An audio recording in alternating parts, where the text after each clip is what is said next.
반갑습니다. 장종료 시장점검입니다. 코스피 지수 오늘 하락 마감했는데 하락 출발 후에 거의 뭐 보합으로 마감을 했습니다. 굉장히 강한 모습이고, 이 강한 모습의 원동력이 뭐냐 그러면, 이 단편적으로 보면 이제 앞으로 주식시장이 대세 상승장으로 갈 것이다, 요런 거고, 그냥 이 한국적인 부분, 한국 단독으로 본다면 결국은 부동산 시장이 주식 시장을 항상 압도했다가 주식이 이제 부동산을, 주식 투자의 매력이 부동산을 능가하는 그런 시기가 아닌가. 이런 시기가 그렇게 길지는 않습니다. 아니, 많지는 않습니다. 한국 시장 같은 경우는 2003년도부터 2007년까지, 물론 이 시기에 부동산 가격도 올랐습니다. 근데 주식이 상대적으로 더 좋았던 거고, 그리고 위기 직후 주식시장이 좋았고, 그렇습니다. 그래서 뭐 항상 부동산이 질리고 옳다라는 것보다는, 부동산은 한국인들만 거의 대부분 차지하니까 이런 식입니다. 천천히 가고 내리면 뭐 팔 것도 아닌데 이렇게 버틸 수 있는 거고, 주식은 이렇게 되니까 괴로운 거고, 요런 식으로 가니까 그렇습니다. 그래서 뭐가 좋은지는 모르겠지만, 앞으로 인구 감소가 본격화되고 지금 출생률이 이렇게 떨어지는 상황에서는, 예전에 한번 제가 말씀드렸듯이 시골에 어떤 일이 있었냐, 인구가 훅 떨어졌을 때 가격은 오르고 황금성은 없어진다라고 말씀을 드렸습니다. 그것처럼 어떤 제약이 없는, 입지 제약이 없는 주식 투자가 훨씬 낫지 않을까, 접근성이 좋은, 그렇게 생각을 해볼 수가 있겠습니다. 시장은 지금 뭐 큰 문제 없이 가고 있고, 그 기대 이상의 어떤 에너지를 보여주고 있는 그런 상태입니다. 자, 그래서 우리가 이제 앞으로 이 추세가 바뀐 이후의 시장의 흐름, 우리가 생각했던 것보다 훨씬 예상보다는 좋습니다. 일반적으로 생각하는 부분에서 이 저점과 고점이 확실히 높아졌다는 건 이 시점부터인데, 이후에 주식시장 흐름이 악재에 비교적 둔감하고 호재에 민감하고, 그래서 긴 하락장을 끝내고 추세 전환을 한 상태. 이 시장이 얼마나 오래 갈지는 모르겠지만, 과거의 어떤 추세 전환을 보면 간단히 끝나지는 않는다라는 거. 그래서 주식 투자가 당분간 좋을 것이다. 그리고 기간 조정, 가격 조정을 받았으니까 기간 조정을 받아야 된다라는 관점에서 대형주들은 당분간 시원하게 치고 올라가는 것보다는 그 점진적인 회복을 보일 가능성이 크다, 이렇게 정리를 할 수 있습니다. 거의 뭐 같은 얘기를 반복하고 있는데 이렇게 이제 제가 콩나물에 물을 들이면 콩나물이 쑥쑥 자랍니다. 물은 다 흘러가지만. 그리고 코스닥을 오랜만에 보면 2차 전지가 쉽게 안 죽습니다. 물론 저는 오버슈팅이다라는 부분에서는 부정할 수 없는 사실이고, 그리고 성장성이라는 게 한국 시장에서 성장성은 거의 필연적으로 패배를 합니다. 왜냐하면 자, 요거 보시면, 자, 시장이 큰 미국, 중국 이 두 개를 보겠습니다. 미국 시장은 지적재산권의 보장이 확실히 됩니다. 그러니까 좋은 아이디어가 나오고 이걸 미국이라는 거대한 소비시장에서 장기적으로 보호를 받으면서 키워나갈 수 있습니다. 자, 이런 종목들이 장기적으로 이 가치에 도달할 것이다. 근데 기대감에 의해서 주가가 이렇게 시작합니다. 그래도 우리가 맞춰갑니다. 그래서 투자를 해도 괜찮은데. 그리고 중국 같은 경우는 조금 경우가 다릅니다. 지적재산이 아니라 관시로. 그래서 중국 그 유력한 정치인하고 연관이 돼 있다라고 하면 또 이 중국 시장을 다 먹게 도와줍니다. 이렇게. 그러면 이 중국 시장을 다 먹는 과정에서 먼저 이렇게 돼서 이렇게 가더라도 저는 손실은 아닌데, 이 구간에서 잡으면 좋은 거고. 근데 한국 시장을 보면, 자, 시장 자체가 굉장히 협소합니다. 그래서 요만큼밖에 먹을 게 없습니다. 이만큼밖에 먹을 게 없고, 두 번째는 이런 지적재산권 보호가 안 됩니다. 그래서 쉽게 따라합니다. 기술도 훔쳐가고 쉽게 따라하고. 그렇다고 뭐 어떤 특정한 쪽에서 밀어주는 거 이것도 안 됩니다. 그러면 만약에 주가가 올랐다. 결국 이렇게 갈 수밖에 없는 이 시장도 뺏기고 그렇기 때문에 한국에서의 장기 투자라는 것은 싼 종목을 제외하면 있을 수가 없다라는 겁니다. 싼 종목이라는 것은 요런 경우 가치보다 훨씬 작은 상태로 있다. 그러다가 이렇게 올라가면 이런 경우에 투자해서 이런 수익을 얻을 수는 있습니다. 근데 올라간 종목이 더 올라간다. 제 기억으로는 이게 정말 손가락으로 꼽을 정도인데 그것도 쉽지가 않다라는 거. 예, 그래서 지금 2차 전지처럼 오른 종목들을 지금 가격에 산다라는 것은 거의 수익을 보기 어렵다. 고통만 받을 것이다. 잘해야 대응 잘하면 본전을 찾을 것이다. 왜냐하면 파동을 잘 타면 예, 그렇게 요약을 할 수 있습니다. 네, 댓글 확인하도록 하겠습니다.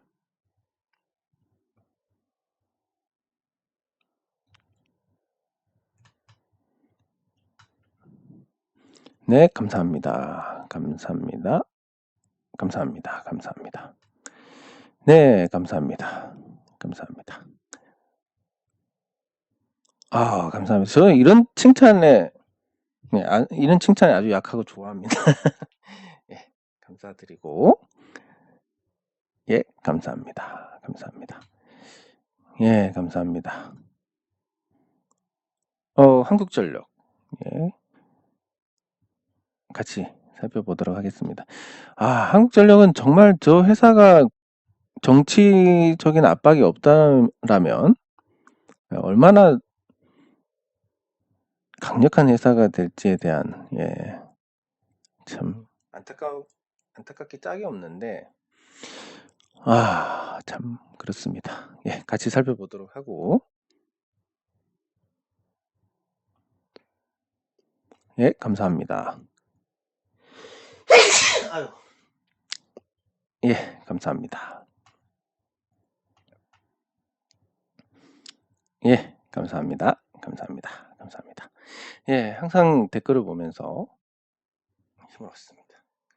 예, 그리고 오늘 제 개인적으로 참 뭐 여러 가지 나쁜 일도 있지만 예, 개인적으로 오늘 아주 좋은 게 제가 이제 이 태양광 발전소 분양을 하면서 사실 우여곡절이 굉장히 많았습니다. 예, 많지만 이 1차 관련해서 지금 2차, 3차 요렇게 이제 이렇게 분양이 돼 있는데 1차 같은 경우는 이제 제가 완성했다고 생각하는 기준이 그렇습니다. 제가 완성했다고 생각하는 기준이 이제 모니터링까지 예, 발전은 뭐 그 앞에 한참 전에 다 됐는데 오늘 드디어 1차 관련된 모니터링 장비까지 다 끝났습니다. 그래서 드디어 이게 사실 뭐 예상은 이게 모니터링까지 한 달 정도 걸리니까 예상은 한 3월 말인데 거의 5월 말이 돼서 끝났습니다. 예, 그 부분에서 제가 마음고생이 조금 심했는데 어쨌든 요 모니터링해서 발전량이 잘 나오는 것까지 체크가 됐고 예, 그래서 그 참여하신 분들께 예상보다는 한 2달 정도 늦었지만 예, 좋은 투자 성과를 드릴 수 있을 것 같고 2차도 지금 벌써 1개가 개통을 했습니다. 예, 그리고 3차도 이제 공사가 거의 완료된 것도 있고 예, 그래서 순조롭게 가고 있는데 이런 부분들이 그렇습니다. 어떤 이 과정에서 재미를 느끼지 못하면 정말 고통스러운 일입니다. 막 제가 중학교 때부터 아버지 따라서 이 건설 현장에서 뭐 물론 이제 제가 직접 일을 한다기보다는 아버지 전기공사 하시는 것 좀 도와드리고 이런 정도로 해서 그 건설 현장을 봤는데 뭐 말이 안 통하는 분들이 많습니다. 예, 그래서 그런 분들하고 이제 이 인력 관리라든지 이런 거에서 참 문제도 많았고 예, 끝까지 그런 부분들이 있지만 또 한편으로는 그렇게 해서 만들어가는 게 결국은 여러분들께 좋은 결과로 이어진다는 거. 그 좋은 결과로 이어져서 우리가 같은 마음으로 간다면 나중에는 이제 참 더 좋은 일이 있을 거고 그렇게 그림이 그려지니까 네, 나쁜 와중에서도 굉장히 희망을 찾고 좋은 또 기운을 얻게 됩니다. 자, 그러면 한국전력부터 살펴보도록 하겠습니다.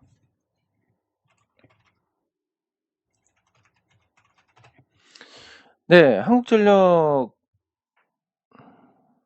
주가가 한 20,000원 정도 20,000원 이하에서는 괜찮다라고 생각하는데, 일단 이 전기요금 인상에 대한 부분이 가장 문제입니다. 자, 그러면 이제 근본적으로 한번 한국전력에 대해서 보는데, 여기 보시면, 아이고. 자, 이제 자, 보시면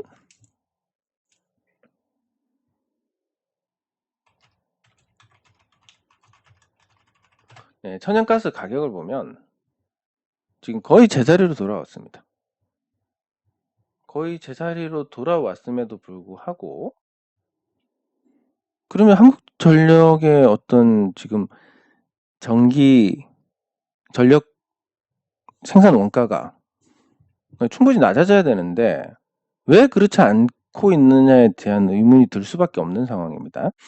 그러면 이제 이게 어느 정도 탈원전 정책이 부정적인 영향을 끼쳤다는 건 부정을 할 수 없습니다. 그게 옳다 그렇다의 문제가 아니라 사실이 그렇다라는 건데, 그러면 이 탈원전이 어떤 문제를 끼쳤냐면, 자, 그 가동되는 거 중단하고, 그리고 신설할 거를 또 중단하고, 이러면서 이제 장기적으로 전기의 수요는 계속 늘고 있습니다. 전기차도 그렇고, 그리고 기업들의 어떤 전력 사용량도 그렇고 늘고 있는데, 여기에 맞춰서 저원가 발전이 계속 따라갔으면 한국전력의 실적이 이렇게 나빠지진 않았을 건데, 전기 수요는 늘어나는데 저원가 발전 비중이 그대로 유지가 됐습니다.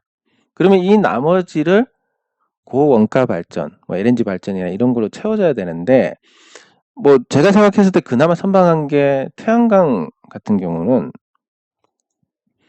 장기 계약 하신 분들 가격이 그렇게 높지 않습니다. 150원, 140원 이렇게 해서 지금의 전력 판매 가격에 거의 근접했고, 그리고 그 사용량이 많은 시기에 발전을 하기 때문에 간헐적이라는 단점은 있지만 태양광이 이제 더 이상 한국전력 실적에 부정적인 영향을 주지 않습니다. 결국은 저원가 발전의 비중이 낮아졌다. 그 저원가 발전이라는 게 원전인데, 그러면 앞으로 이거를 개선을 할 수 있을 것이냐라고 보면 저는 못한다고 봅니다.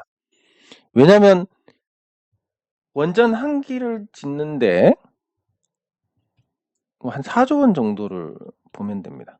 그게 예전 얘기고, 이제 인건비도 오르고 부지 가격도 오르고 기타 비용도 다 올랐기 때문에 이제 원전 한 기 짓는데 9조 원입니다.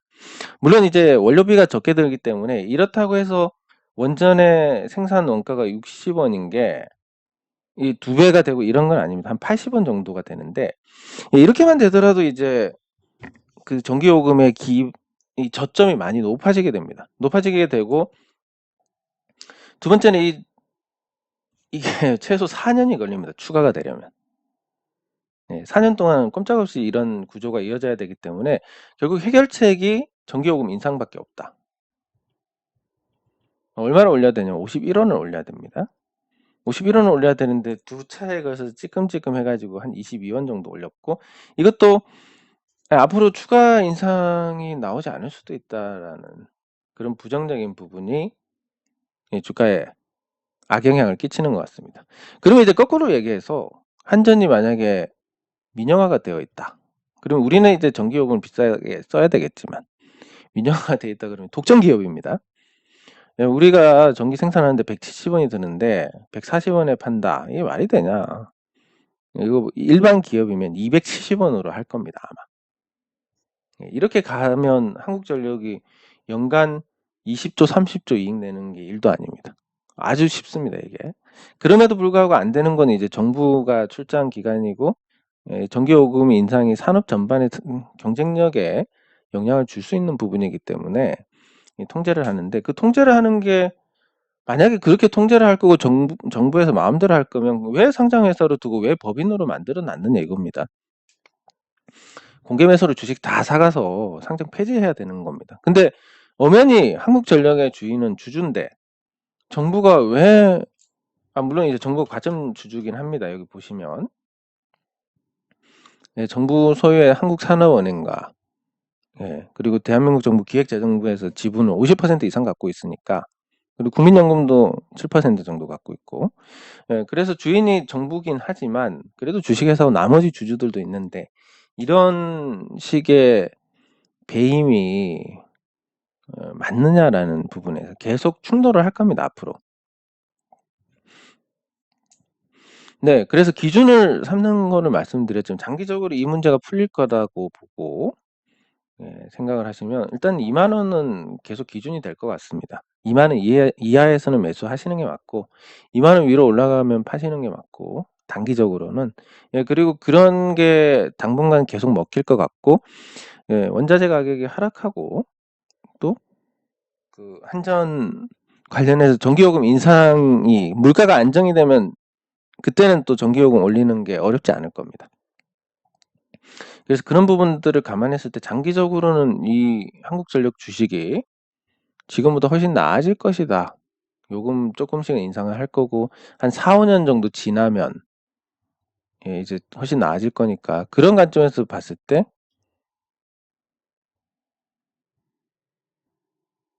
뭐 큰 틀에서 보면 연봉으로 보면 어쨌든 한 몇 년 갖고 있으면 요런 시기가 한 번은 오지 않을까. 이게 단기적으로 접근하면 스트레스 받아서 안 될 거고 한국전력에도 이런 시기가 한 번 오지 않을까.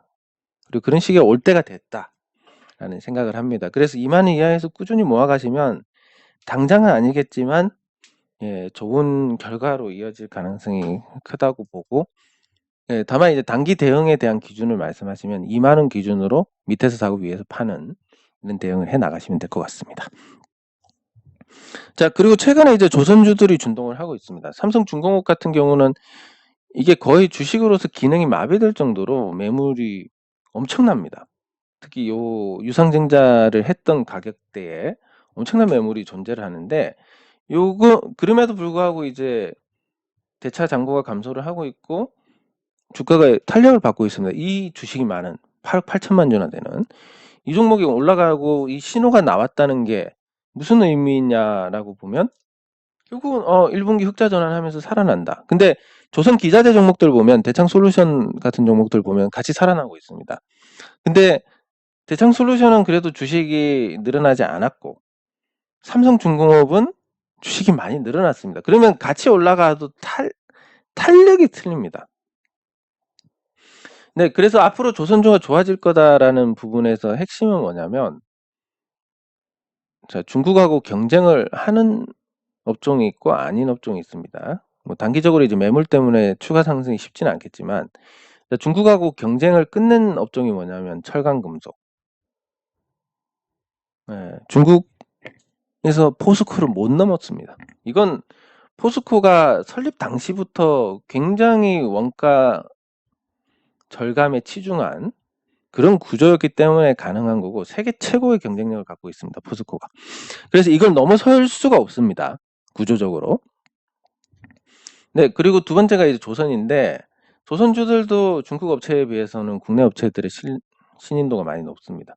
다만 이 철강금속이나 조선이 중국과의 경쟁을 거치면서 그동안 너무 피폐해져 가지고 주가 상승을 기대하기가 그동안 주식도 늘어나고 이래서 쉽지가 않은데 다만 이 철강금속 같은 경우도 소재 쪽으로 간다든지 조선도 기사재 쪽으로 가면 주식 수가 늘어나지 않고 버틴 종목들이 있습니다. 뭐 대창솔루션도 해당이 되고 그리고 중소형 철강주들 뭐 대동스틸이라든지 문배철강이라든지 이런 종목들이 한 번씩 다 준동을 했습니다. 중국과 경쟁이 이미 끝나가지고 끝났다기보다는 이미 자리를 잡아서 그리고 중국에 밀리지 않았고 어느 정도 생태계에서 역할을 유지하고 있는 기업들은 이걸 벗어나고 미중 갈등에 의해서 중국 쪽의 영향력이 줄어드는 상태에서 주가 상승을 하게 된다. 매우 자연스러운 거고. 그러면 아직 중국하고 경쟁에서 패배한 종목들, 뭐 디스플레이라든지, 태양광이라든지 이런 쪽은 뭐 끝났다고 봐야 됩니다. 그리고 뭐 승리한 거 하나 더 하면 뭐 반도체. 예, 승리라기보다는 수성한 거고. 이렇게 이제 업종별로 중국하고 경쟁해 가지고 살아남았냐 살아남지 못했냐. 그럼 자동차는 중국에서는 망했지만 중국 외 지역에서는 건재하기 때문에 괜찮은 거고. 뭐 요렇게 이제 중국하고만 엮어서 보더라도 문제가 없습니다. 자, 그러면 이제 여기서 마지막으로 2차 전지로 오면 전지. 2차 전지로 오면 중국하고 경쟁해서 이겼냐 그러면 못 이겼습니다. 중국의 지역은 점유율이 더 높지 않냐? 시간 지나면 그것도 금방 잠식이 될 겁니다. 왜냐면 결국은 싸고 좋은 제품을 쓰게 되니까. 그래서 2차 전지는 중국에 밀릴 가능성이 크다. 다만 삼성 SDI가 전고체 배터리에서 앞서 나가고 있으니까 삼성 SDI가 여기서 두각을 나타낼 수는 있겠다. 그리고 디스플레이에서도 삼성전자가 OLED의 생산 단가가 낮아져서 LCD를 제압할 수도 있겠다. 근데 태양광만큼은 답이 없다. 뭐 이런 정도로 희망을 찾을 수가 있다 없다 정도인데, 그러면 이런 희망이 보이는 종목들로 가야 되는 겁니다. 만약 2차 전지 투자를 하겠다. 근데 너무 비싸네? 그럼 못 하는 겁니다. 자, 이렇게 정리를 하고, 다만 이제 조선주의 지금 수급이 굉장히 강력하게 들어오고 있는데, 이거에 대해서도 말씀드리면, 기관 투자자, 외국인 투자자들이 삼성중공업 이렇게 무더기로 사고 있습니다. 이게 1,000만 주 정도 샀으니까 전체 주식 1%가 넘고, 이것도 한 0.2%, 3%가 되는데 단기간에 이렇게 집중적으로 사들였습니다. 자, 그러면 보유의 개념에서 외국인 투자자들이 뭔가 관리를 해야 되겠다. 자기들 수익률 관리를 해야 되겠다라고 했을 때 많이 보유한 종목의 주가를 방어를 해야 수익률이 제고가 됩니다. 그래서 많이 샀다는 건 앞으로 관리라는 측면에서도 매우 긍정적입니다. 그러니까 만약에 이만큼 내릴 것 같은 것도 덜 내릴 거다. 그래서 매물 소화에 시간이 많이 필요하지만 조선주 쪽에도 지금 뭔가 전기가 만들어지고 있지 않냐. 근데 이런 분위기가 2003년하고 너무 비슷합니다. 지금도 뭐 2차 전지에 많이들 관심이 쏠려 있고, 그 당시만 하더라도 IT 버블 끝나고 뭐 닷컴 기업이라든지 2003년까지도 그런 기업들의 어떤 이미지가 좋았고 굴뚝 기업들에 대한 이미지가 성장이 끝났다라는 관점이었는데, 굴뚝주들이 아주 화려하게 부활을 해가지고 현대미포조선 뭐 40배 오르고 이런 신화들을 써내려갔습니다. 그런 그때 당시하고 굉장히 비슷한 수순으로 가고 있는 상황이니까 앞으로 주식 투자를 하실 때도, 근데 그거를 이 트렌드를 몰라도 잡을 수 있습니다. 왜냐하면 싼 것만 찾으면 무리가 없습니다. 잡는데. 그래서 제가 싸게 사야만 된다고 말씀드리는 거고, 그게 문제가 없다는 거고, 그렇게 해야만 개인 투자자들이 돈을 벌 수 있다는 건데, 그럼 지금 삼성중공업 단기간에 이만큼 올랐는데 싸냐 비싸냐? 당연히 뭐 단기간에 이만큼 올랐으니까 만약에 매수 타이밍을 잡는다면 이런 경우도 추격을 하면 안 됩니다. 더 올라가면 할 수 없습니다.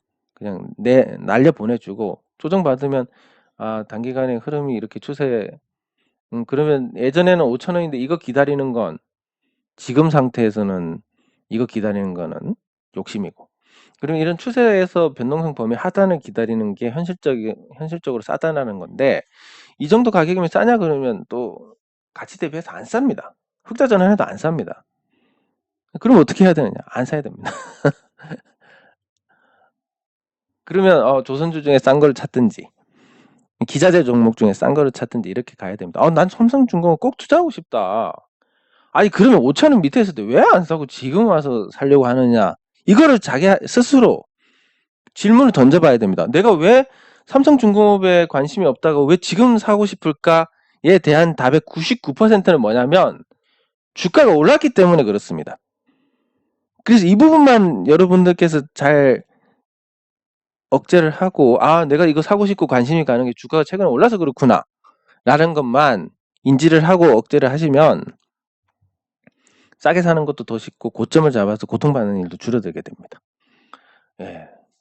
그러면 이제 언제가 싸냐 그러면 사실 이마트 같은 종목들이 지금 제일 쌉니다. 근데 엄두가 안 납니다. 이거 더 나빠지는 거 아니야? 해가지고 더 박살 날 것 같은데, 왜냐면 우리 뇌는 패턴 인식을 하기 때문에 내린 종목들은 더 내릴 것 같고 오른 종목들은 더 오를 것 같습니다.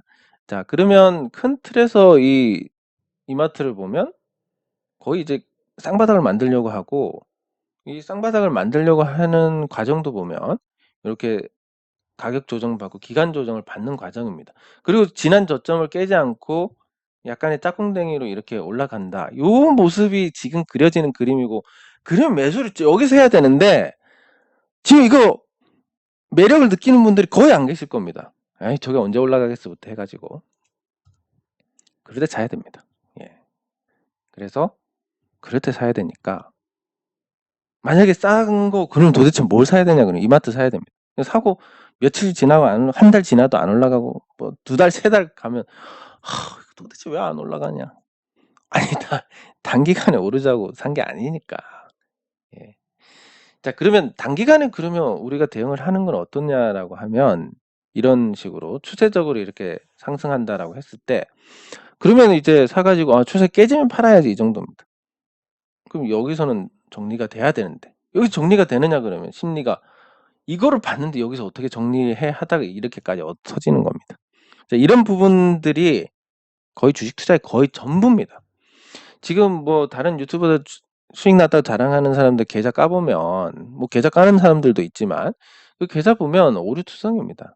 왜냐면 매매 내역을 보여주지 않으면 다른 계좌에서 입고를 해가지고 매도를 하면 수익률이 만들어집니다. 자, 매매 내역 까는 사람들이 있느냐 그러면 아무도 없습니다. 이것까지는 얘기를 하지도 않습니다. 왜냐하면 이게 그 사람의 문제가 아니라 그런 걸 원하는 수요의 문제이기 때문에, 그 사람이 아니더라도 누가 해도 뭐 이런 일이 생길 수밖에 없고, 그러면 굳이 그거를 문제를 삼아야 되냐? 그렇게 하기에는 그 사람보다 나쁜 사람들이 너무 많습니다.